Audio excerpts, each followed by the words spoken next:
Hey y'all, it's Lissa, aka Bangs and Glasses. I'm back with a kind of yearly wrap up video for what I scrapbooked in 2023.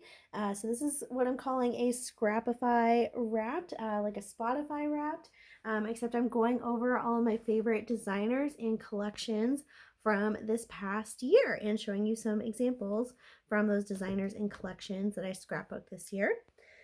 So to start, thank you all for watching. Thank you, especially if you were with me this whole past year. I know I've been kind of in and out because I had my son in 2023, became a first-time mom.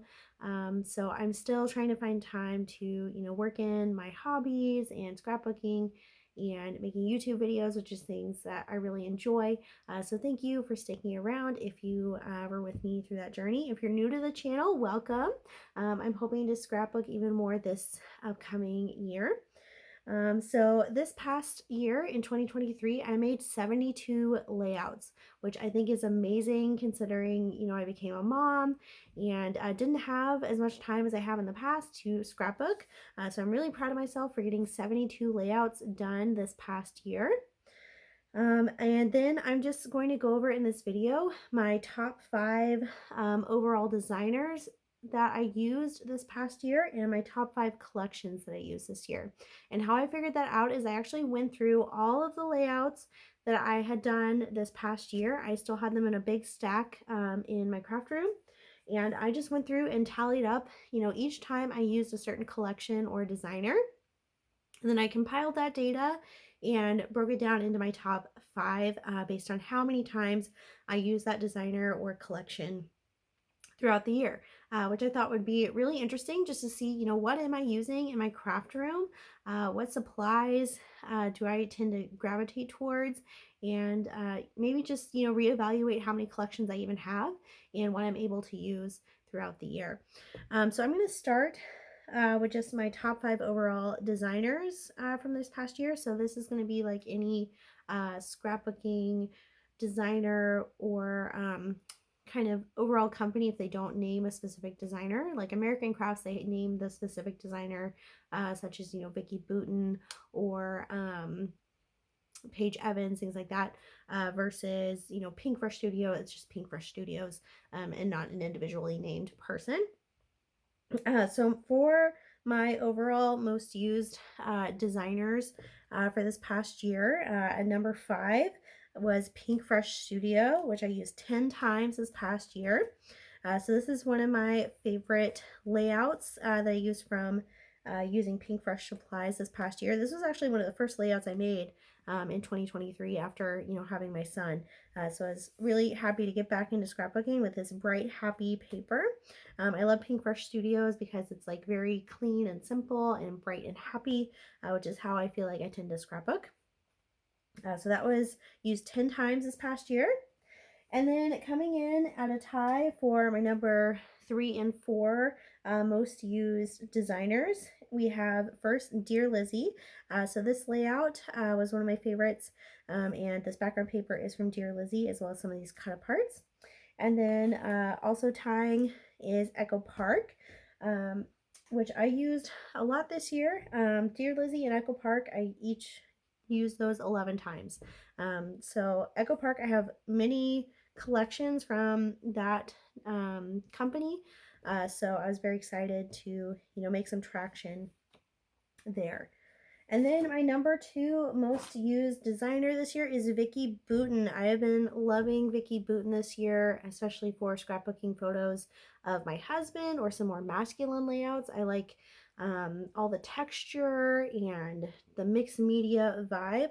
So I wanted to feature one of my favorite layouts I did this past year, which was using one of her pre-made backgrounds.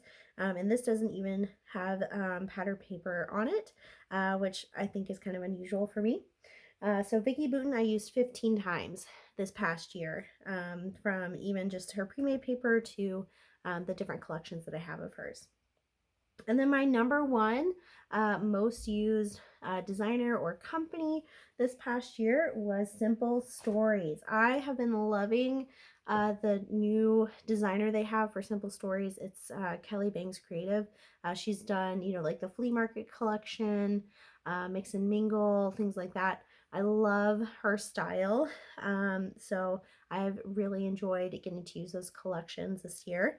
This is from Simple Stories Cozy Days, which is not designed by her, but I thought it kind of exemplified all the things that I loved about using Simple Stories. I love all their ephemera. I feel like it's a good mix of icons and words, as well as just really easy to use patterns.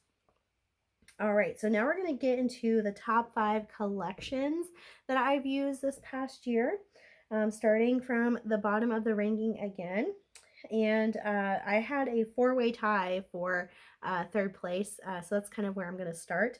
So these next collections, I used each of them 4 times this year.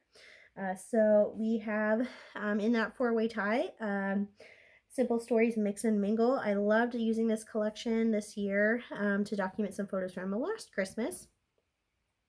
And just, again, love the bright, happy colors and all the icons from this designer.